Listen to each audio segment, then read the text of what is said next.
Hi, welcome back. This is Excel Video 85. I'm Nate Moore, and now it's time for the payoff. You've been through a lot of step-by-step different design, particularly layout issues. We've gone through all these things. Now it's time to pay off and show you some of the really cool things you can do with an Excel chart. What I have here is to start with a bad example of a graph. And what I've got here is the first 4 months of my year starting out, track and build charges. And my problem is that once I get to April where I've started tracking, it goes to 0 and it just stays at 0 and the graph doesn't look very good. The advantage is if I do that, it'll easily pick up May, and then 5/26, 3/45, it'll pick up June, but it still stays at 0 the whole rest of the way. And if you say, well, I'll just delete the zeros. Well, you can do that. Now the graph stops at June. Well, I'll just get rid of July through December. You can delete that, and it still stops at June. And you've got all this extra space out here in your chart that you really don't need. Let me show you a better way, if you will. It's a really cool feature in Excel. And the first example is on this rows. And don't get too worked up about this stuff at the bottom. We'll walk through how we're doing it. But see, here's my graph. And notice now I'm through June, and this goes to June. And if I take this number away, then my graph automatically updates. It only goes out to May. And if I add, we'll just cheat and have a very similar pattern here.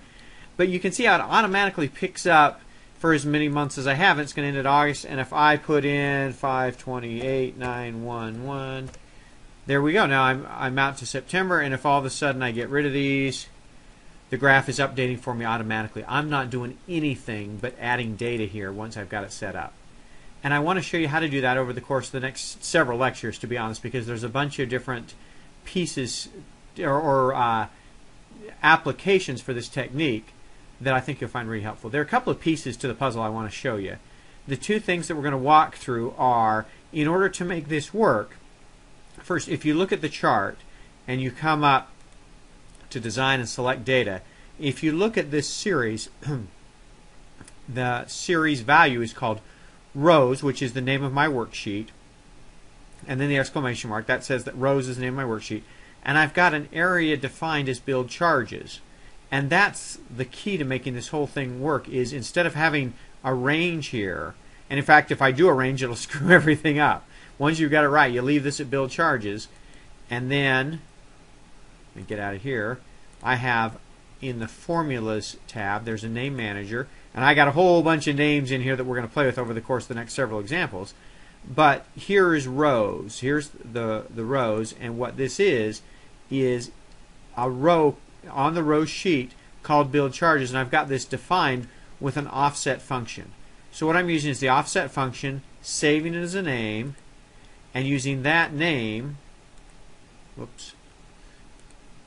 as my series values. We're going to walk through each of those steps in detail in the next lecture, and then we've got a whole bunch of examples with it. But that's the trick to making a graph